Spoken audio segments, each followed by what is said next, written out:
Hello, everybody. Welcome to another DOP, our division outlook and predictions for the 2026 season. Does that music not just put you in the mood to want to talk some baseball? I love that intro and outro song that I have for the DOPs. My name is Steven. This is the middle of the order. How are we doing today, folks? We are getting through the DOPs. Today is number 3. We're looking over the NL Central featuring the Brewers, Cubs, Reds, Cardinals, and Pirates. If you are new here, hi, welcome. You've missed 2 already. If you've missed the AL East and the NL West, those are on my channel over here. If you're on YouTube, whether you're on Spotify, Apple Podcasts, you can go to those episodes, check it out, see what I have to say about those 10 teams. But with that being said, let's get into today's 5 teams. We start with the Milwaukee Brewers. Let's get into what they did this offseason because it was kind of crazy because they finished the season 97-65. They were third in runs, third in starter ERA. They were sixth in relief ERA. They were second in on-base percentage, second in stolen bases. They were the best team in the NL Central. They were the best team in the NL. Scratch that. They were the best team in baseball. They were 1 of 30 with 97 wins. They went on to the postseason to beat the Cubs in the NLDS in 5 games. They beat that series 3-2. Then they got swept by the Dodgers 4-0 in the NLCS. They were the best team through 162, but when it mattered the most, they fell to what people thought was the better team. Manager Pat Murphy, he is back for his 3rd full season with the Brewers. And by the way, he's won Manager of the Year in both his first 2 years in 24 and 25. He's looking to go 3 for 3 with another fantastic season here, and he might have a chance to do just that. Who did the Brewers lose this offseason? Well, I'll tell you what, they lost more than I thought they were going to lose because they made some trades. Danny Jansen's gone. Tobias Myers is gone. Freddy Peralta is gone. I feel like that's going to hurt them. Nick Mares, Isaac Collins, Caleb Durbin, Andrew Monasterio, Eric Fetty, Jose Quintana, Shelby Miller, and Reese Hoskins we all bid adieu to. They do bring in some interesting names, including Angel Zerpa, Akil Baddoo, Kyle Harrison, David Hamilton, Gary Sanchez, Luis Rengifo, who just fits the Brewers, by the way. I feel like he's the epitome of what the Brewers are. Love that for him. Jet Williams, Brandon Spratt, as well as bringing back Brandon Woodruff, which is a key important part because they did trade away Freddy Peralta. So when you look at the Brewers rotation, Fangraphs has Woodruff as the number 1, the ace of this staff, with the young kid, the Miz, Jacob Mizorowski. Boy, do I love him. He falls in at number 2. Quinn Preister jumps to number 3. Chad Patrick at 4. And Logan Henderson is listed as the 5-man in the rotation. The Brewers lineup is as followed from Fangraphs. Jackson Churio, the left fielder, bats 1. Bryce Terang batting 2nd, playing second base. William Contreras, the catcher, bats 3rd. Christian Yelich, DH, batting 4th. Andrew Vaughn, the first baseman, bats 5th, with Sal Frelick in right field. He bats 6th. Luis Rengifo at 3rd base, batting 7th. Garrett Mitchell back in center field, healthy, hopefully. He bats 8th. And then Joey Ortiz, the shortstop, bats 9th. The bench, Gary Sanchez, Jake Bowers, David Hamilton, and Blake Perkins is how that Brewers bench looks entering the year. The bullpen's got some names to know, including Abner Uribe. He's a dog. Trevor McGill, Jared Coing, Aaron Ashby, Angel Zerpa, and D.L. Hall, some notable guys from that Brewers pen. The Brewers should all be healthy for opening day. There's no major injuries for us to talk about. When you take a look ahead into 2027, Brandon Woodruff is a free agent once again. Jake Bauer is back on the market. Luis Rengifo has a $10 million mutual option. And Gary Sanchez, he also has a mutual option, a TBD mutual option. But that is what the Milwaukee Brewers look like entering 2026. We're going to be talking about them a little bit more than that.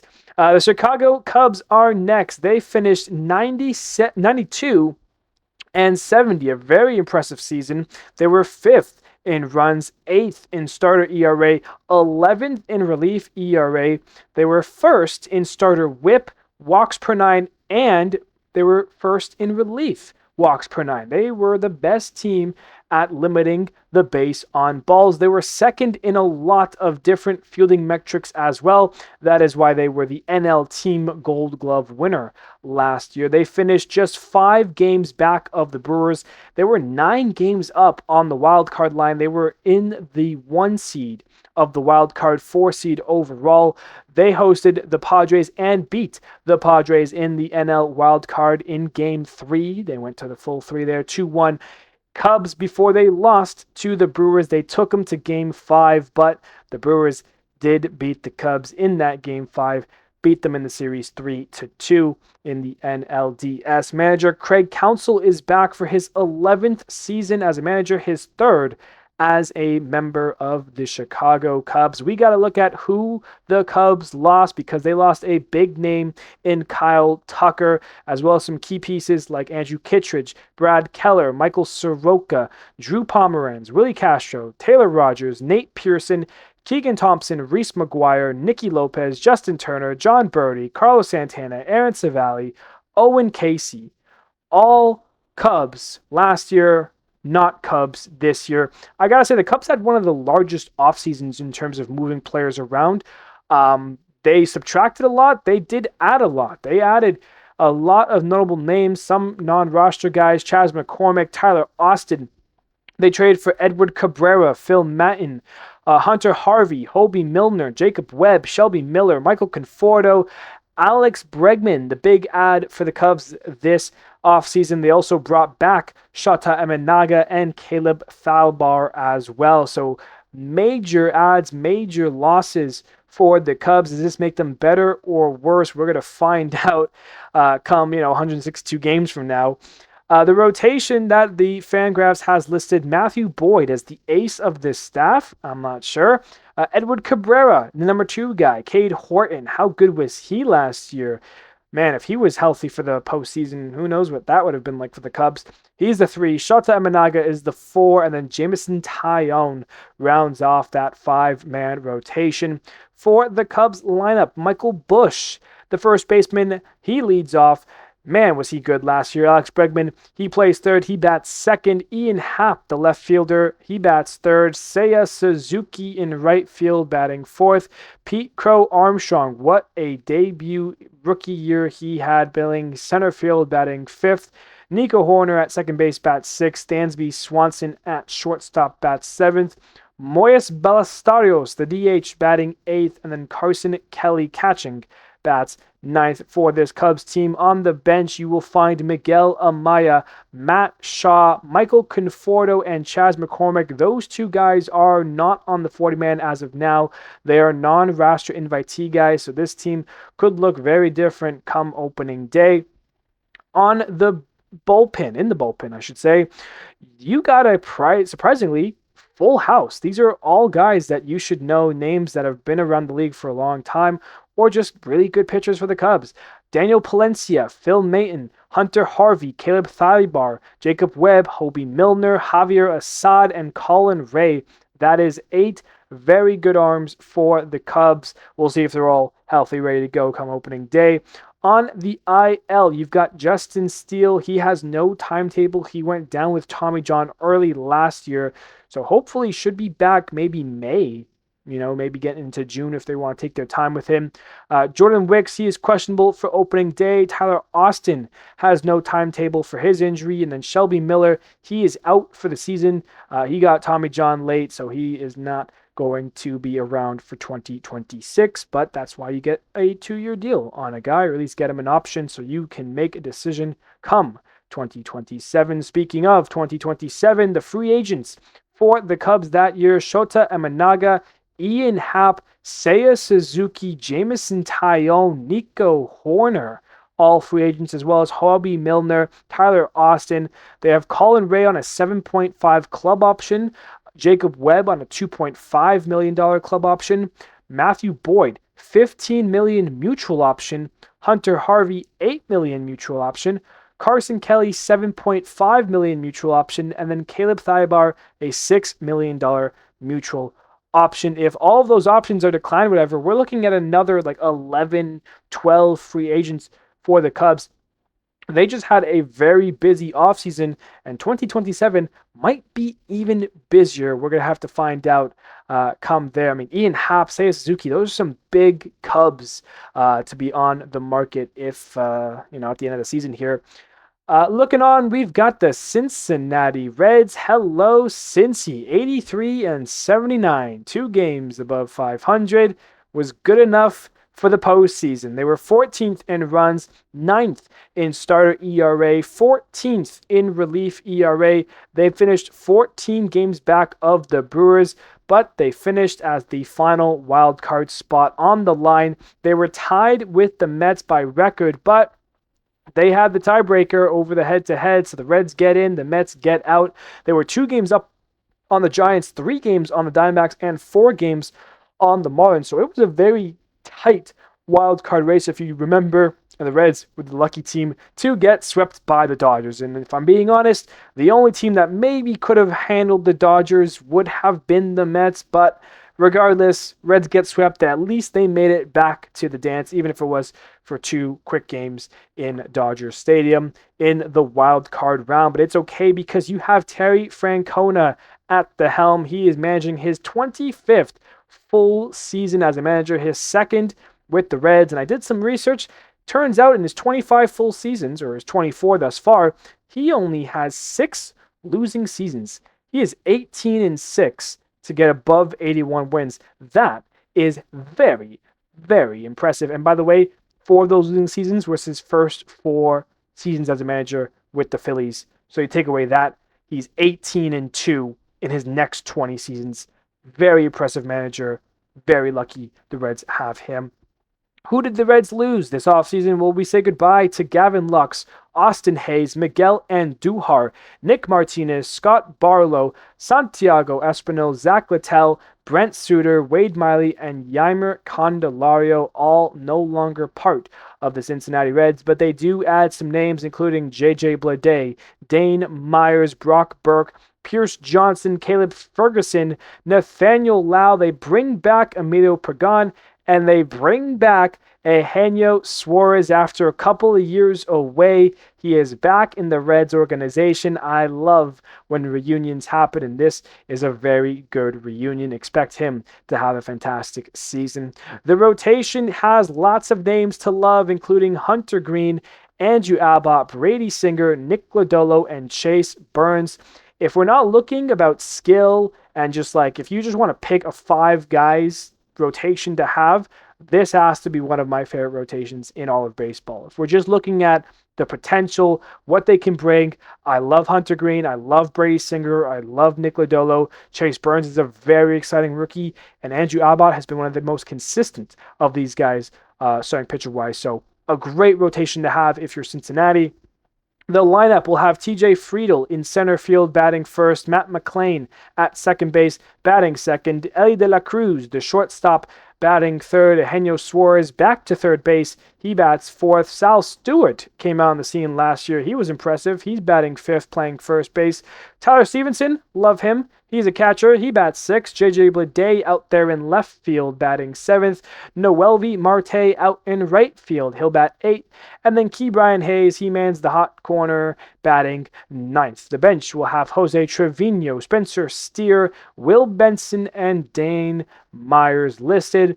The bullpen's got some names to know, including Emilio Pagan, who they brought back. He'll be the closer most likely. Tony Santinelli, Graham Ashcraft, Brock Burke, Pierce Johnson, and Caleb Ferguson, all part of that Reds bullpen. They are one of the healthiest teams as of recording this. They are good to go and they're ready for 2026. A couple of important free agents in 2027, though, at the end of this year includes Brady Singer, includes Tyler Stevenson, Brock Burke, Caleb Ferguson. Emilio Pagan has a $10 million player option. So if he declines that, he'll be on the market.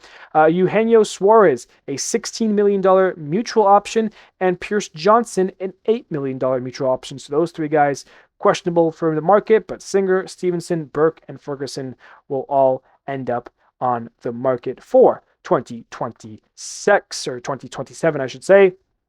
We've got now the St. Louis Cardinals. Let's keep it rolling, keep it going through the NL Central here. 78 and 84. The Cardinals were 19th in runs, 25th in starter ERA, 10th in relief ERA. They finished 19 games back of the Brewers and only 5 games back of the final wildcard spot. You think it would have been more? I promise you this year it will be. Oliver Marmoli, he's back for his 5th year as the Cardinals manager. They lost some names, mostly by trade. They lost John King, they lost Garrett Hampson, they lost Miles Mikolas.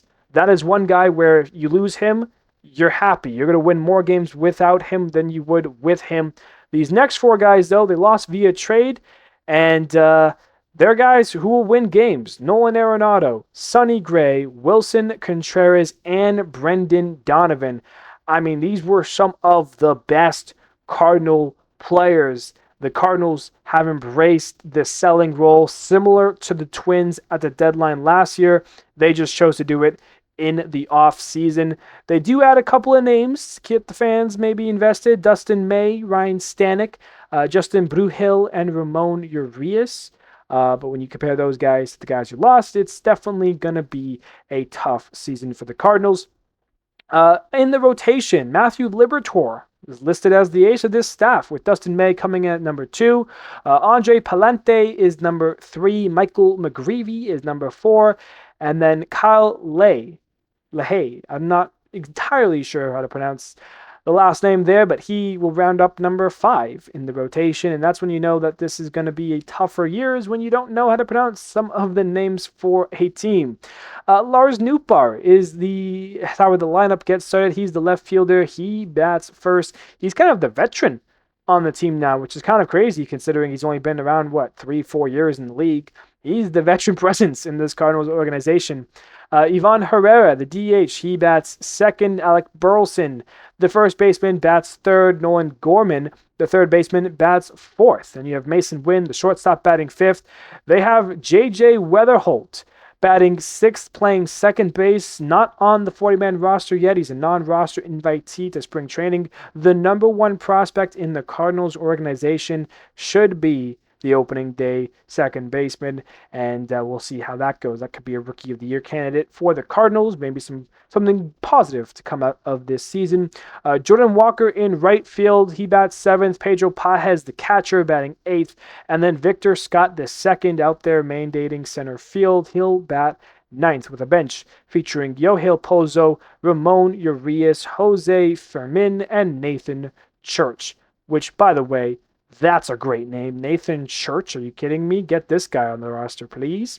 The bullpen's got some names. Jojo Romero, Ryan Stanek, Justin Bruhill, and how about Riley O'Brien? He had a really nice end to the season. He took over the closer role at the deadline when they traded away Ryan Helsley.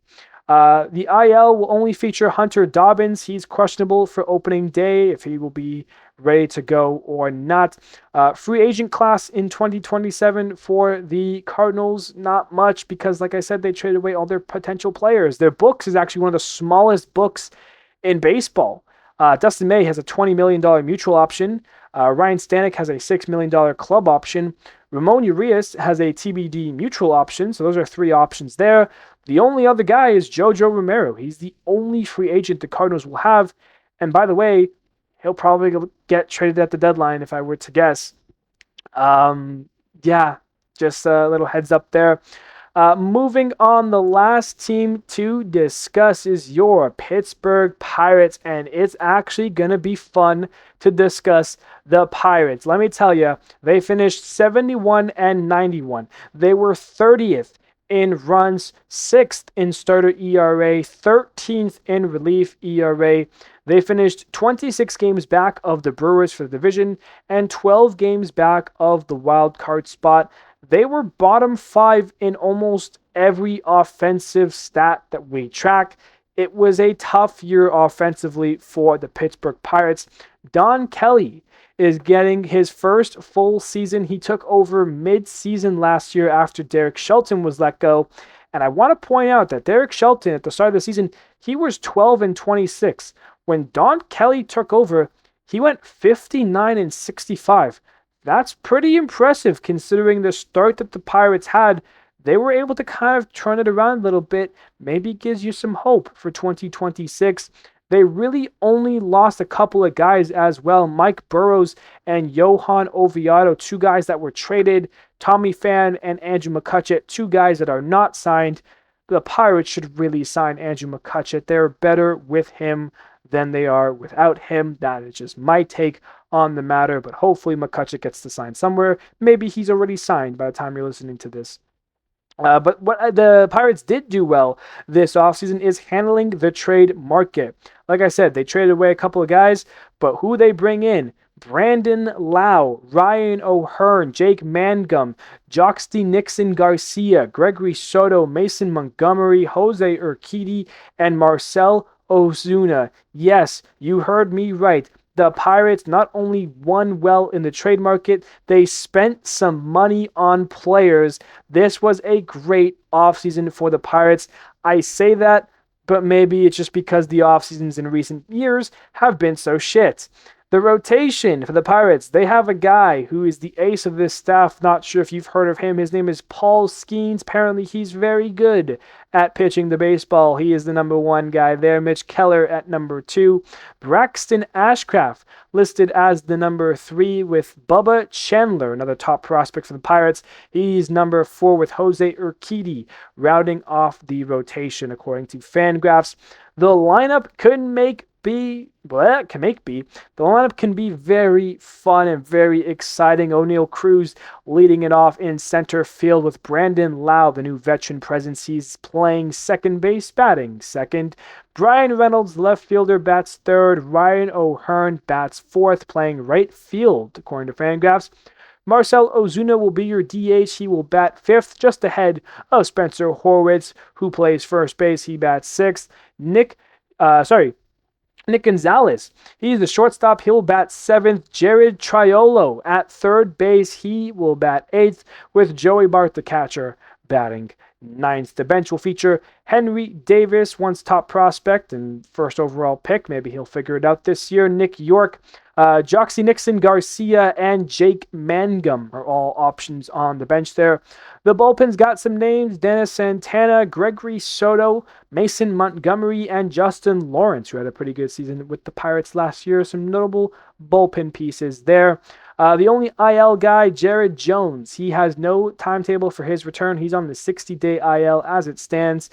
But will the Pirates even need him? I mean, they have a good rotation. They've got a good lineup. They got a bullpen. Like, everything is looking pretty good for the Pirates, if we got to be honest here, to have a better season than usual. The free agent class of 2027 for the Pirates.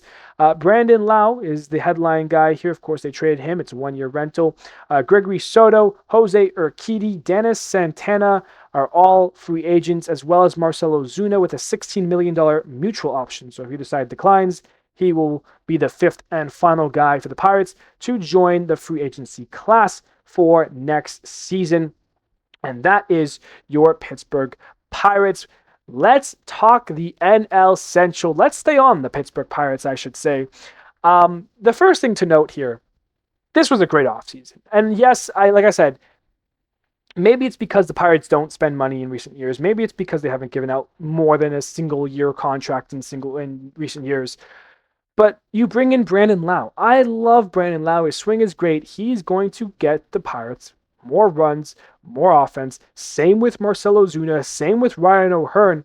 Like, Those three bats, Jake Mangum, if you want to throw in a four there, like I said, the Pirates were bottom five in a lot of offensive categories. These guys will help them in the long run. Brian Reynolds, it's a long 162 season. He was pretty good at the start of the year. He did fall off pretty heavily, but he is still a top player on this team when you think about it. Switch hitter, he's going to bounce back a little bit. You got O'Neal Cruz, who he continues to slowly figure things out. Believe in him a little bit. I love Spencer Horwitz. I think his swing is nice. There's a lot of options here in the lineup, guys who can do it on a day-to-day basis. You look at the rotation. I mean, Paul Skeens alone gets you basically a win every other 5 days. You throw in Mitch Keller, who is very good.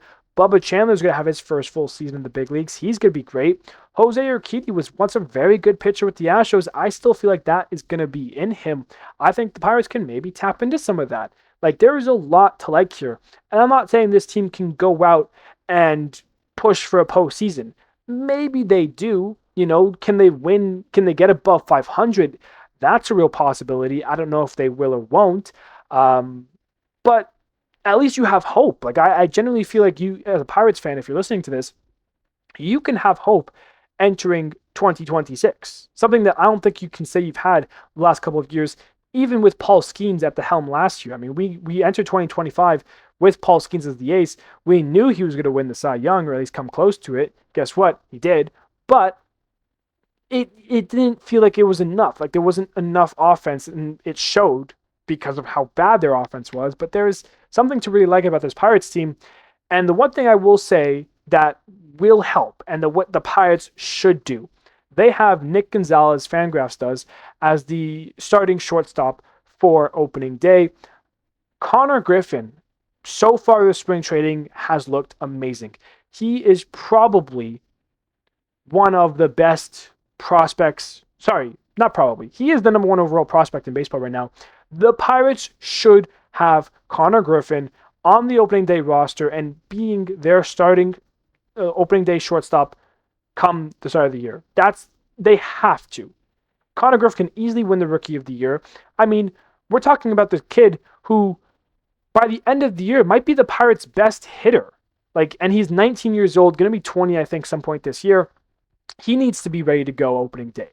Fangraphs doesn't have it listed as it right now, but what he's done so far this spring training, Connor Griffin on the Pirates makes them a better team. If you ask me right now, Connor Griffin or Nick Gonzalez, Connor Griffin's going to get you more runs, more RBIs, more home runs. That's the pure hitter. Yes, he's younger, but look at Bryce Harper, for example, who came into the league at 19 years old. He helped the Nationals get them to multiple postseason appearances. Nick Gonzalez is a great player. Maybe you move him over to third base between him and Jared Triolo. I don't know. But Connor Griffin is the better player. He's the better guy to help the Pirates in this situation. He should be on the opening day roster.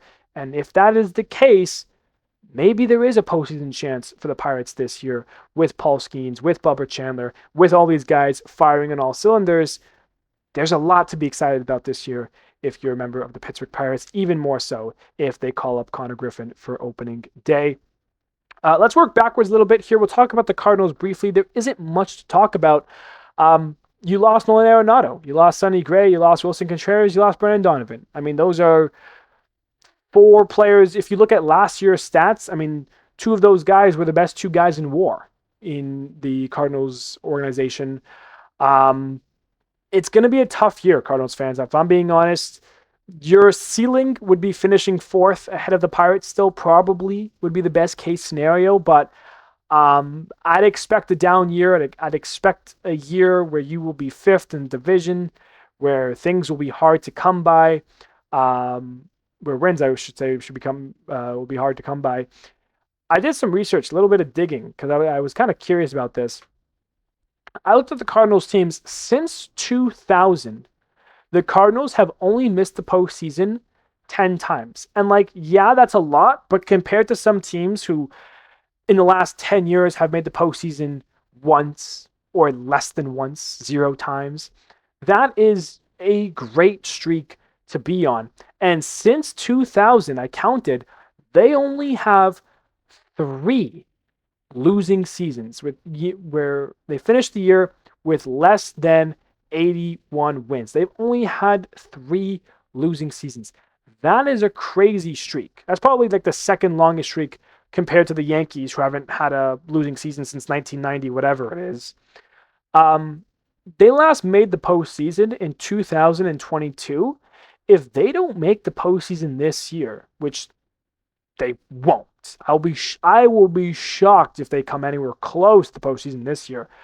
When they don't make the postseason this year, it will be the longest postseason drought in Cardinals history since 91 to 95. And in that time frame, that was a total of 8 years they missed out on the postseason from 1988 to 1995. But since 2000, well, basically since 1996, they have made the postseason once every 4 years, guaranteed. The longest, there's a couple of 3-year streaks where they didn't, I think 2 or 3 of them, but to lose 4 in a row, we have not seen that from the Cardinals since 1995. We have not seen a losing season since, well, we've had 3 losing seasons since 2000. That's crazy. It would be their 6th longest drought, postseason drought in franchise history, which dates all the way back to 1882. So if I'm being honest, Cardinals fans, you guys have had it good for far too long. This is going to be a tough year. Maybe even next year. I mean, like I said, Lars Nootbaar is the veteran presence on this team. There's no veteran guy. Maybe they spend a little bit next offseason if they have something. Maybe JJ Weatherholt really is the second coming. I mean, that's definitely going to be your win. You know, how good can JJ Weatherholt be? How good can some of these guys be? Lars Nootbaar, Nolan Gorman, Mason Wynn, Jordan Walker, some of these top prospects who haven't really tapped into that potential yet. They've had this kind of tough streak with their top prospects. You know, you go back to Dylan Carlson, you go back to Jordan Walker. Walker's still around, but he hasn't really tapped into that yet. Carlson never did. You gotta hope JJ Weatherholt can, because maybe that can help you turn it around. Maybe Mason Wynn can help you turn it around. You know, maybe this year's your simple 1-year tank and then you're in the postseason again next year. I don't know, but I will say this year gonna be tough. Moving on, the Reds, we'll talk about them briefly here. Made the postseason, great. Check off a couple of additions that you like, love it, great. You have a great rotation. You bring back Suarez offensively. It's about consistency. That's kind of the Reds' key here. I think they can be a very good team. Ellie needs to be consistent. He needs to not, have a week where he strikes out 12 times and has a week where he hits 5 triples and 4 homers. That's there needs to be a little bit more consistency to Ellie De La Cruz's game. You want to see some more development from some of your younger guys, like a Sal Stewart, a Noelvi Marte. Maybe get some offense from a Ke'Bryan Hayes, who's mainly there for defense. Maybe a TJ Friedel, JJ Bleday. What do you have of some of these guys? I like the Reds. You barely got in. If I'm being honest, them with the Mets, the Miami Marlins, the Giants, the Diamondbacks, you had 5 teams fighting for 1 spot, and the Reds did a very good job to beat those other 4 teams. Now it's 2026. You got to do it again. I think if everything clicks for them, a division could be on the line. The Reds could definitely be a top team in the NL here, but I think the Central, it belongs to the Brewers. It belongs to the Cubs. One of those 2 teams is more likely to win it. You're more likely to get into a wild card position, but that doesn't mean you can't be a problem in the postseason. You had a tough draw with the Dodgers. No one's going to blame you for getting swept by the Dodgers in a wild card series, especially when the Dodgers have had so much postseason success and so much postseason pedigree for so many players. And you brought a Reds team in where I think only 1 or 2 players had ever played in a postseason game before. You had Hunter Green start, who was a tough start, but it was his first postseason taste. You want to get back there this year. You want to continue for those guys to eat and kind of feel what that postseason vibe will be like. I think Suarez will help that, and I think that the Reds are in a good position. I'm excited for their year in 2026. Cubs, gonna be honest, you're switching out Tucker for Bregman. That's fine. It's gonna be a very different looking team. We went over a lot of names that are new. Bringing in Edward Cabrera and Bregman. You're bringing back Shota Managa. The bullpen gets a whole revamp. I mean, you're bringing in Hunter Harvey, Hobie Milner, Jacob Webb, Phil Maton. So there's a whole new slot of guys there to mix in with Daniel Palencia and, Javier Assad. So that's all solid there. Justin Steele should come back this year. That will help you guys out in the long run. You've got a great rotation. Cade Horton, second year in the big leagues. What does he have? There's a lot to love here. Bregman's going to be great. The thing that worries me is because what happens next year? I mean, obviously we're not looking at next year, but I mean, Ian Happ, Seiya Suzuki, Nico Horner, those are big names who are part of this Cubs team.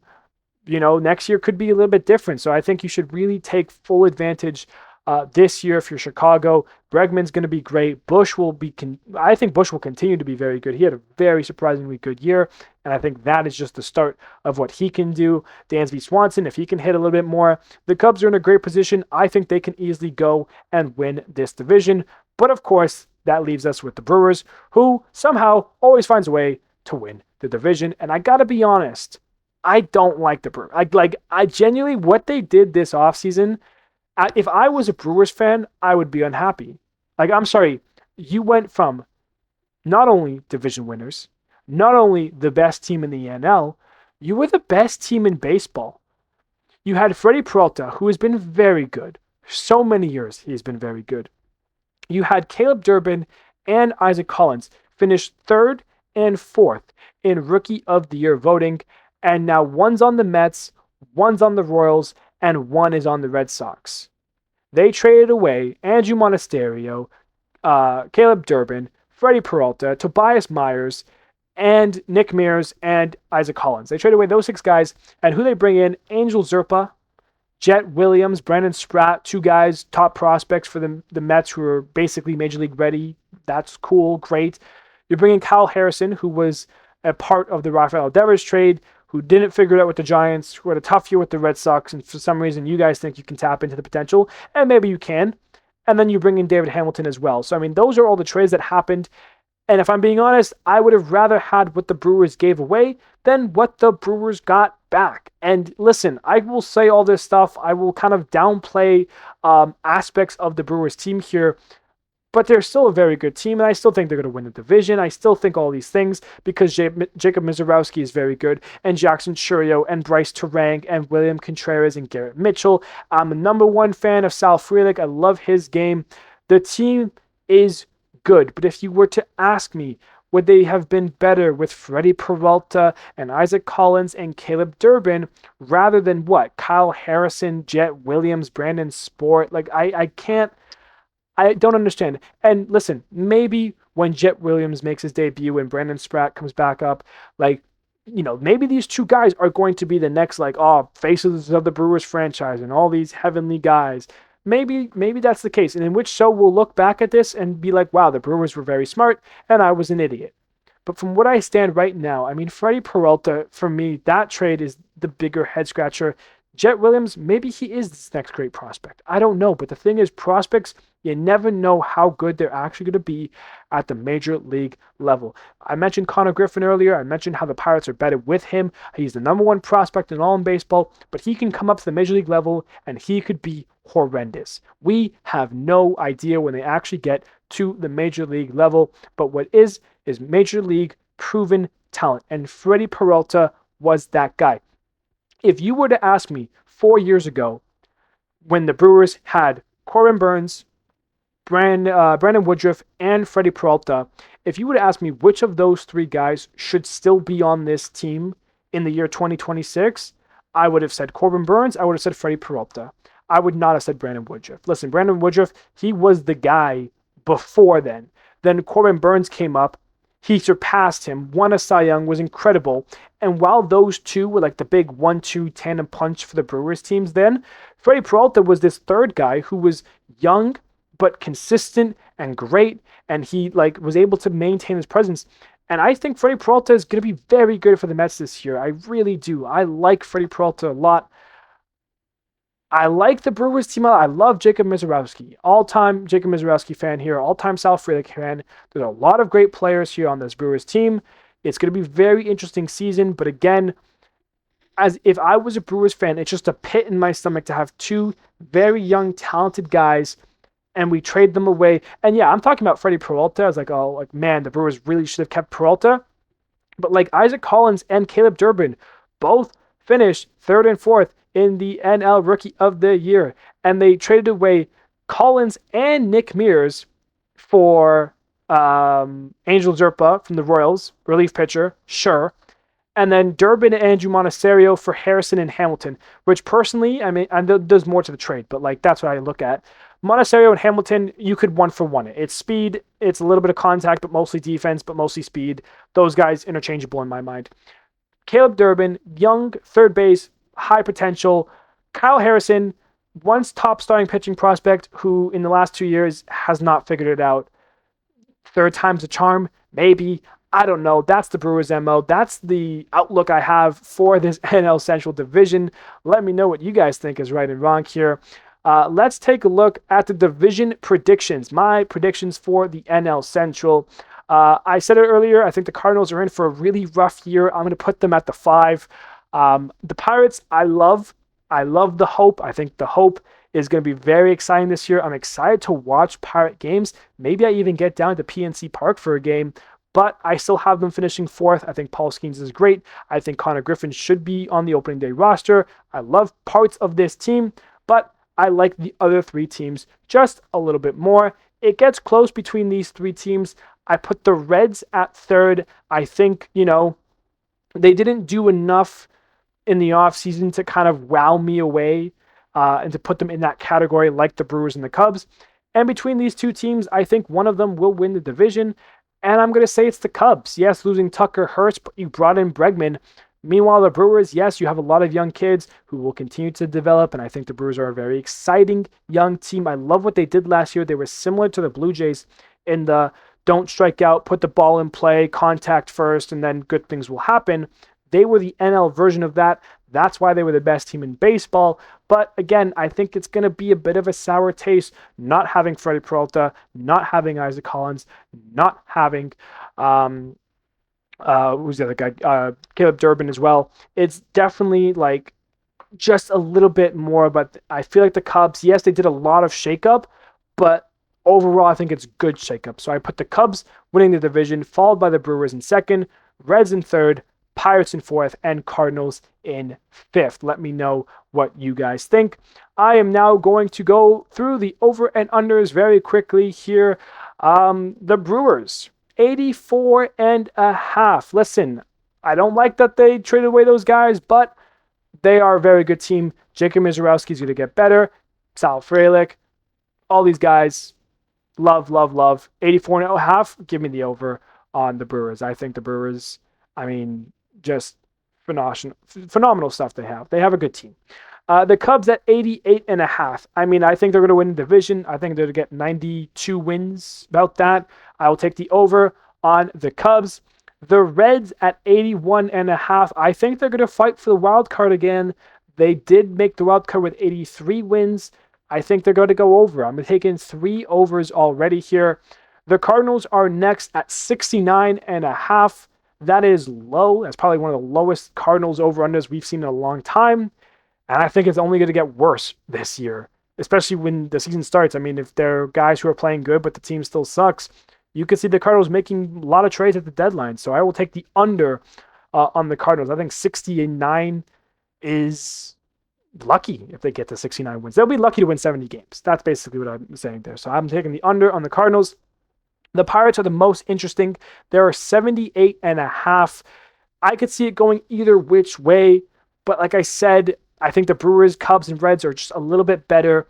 And although I love the Pirates and what they've done, and there is a lot of hope for this team, and I hope I'm wrong, but I'm going to take the under on the Pirates at 78.5. So to recap, Brewers 84.5 over, Cubs 88.5 over, Reds 81.5 over, Cardinals 69.5 under, Pirates 78.5 under. That is your NL Central, ladies and gentlemen. Boy, oh boy, what do you guys think about my takes, my outlooks, my predictions for the 2026 season for this division? Do you think the Brewers are better without Peralta, Durbin, and Isaac Collins. Do you think the Cubs will lose out on the division? Will the Pirates make the postseason? Will the Cardinals be better than I'm saying? I don't know. Let me know your thoughts, your predictions, your takes for the 2026 season for this NL Central group.